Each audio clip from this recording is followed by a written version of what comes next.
Hey guys, what is up? Today we'll show you how to make wedding invitation videos on Canva.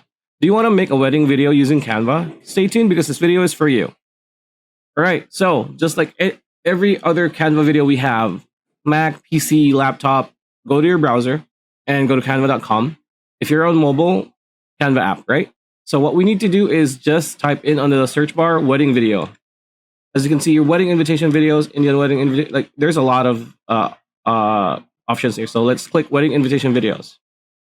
And as you can see, you can make your own here. You can just click on this, or you could just use any of these, and you could pretty much edit them the way you want.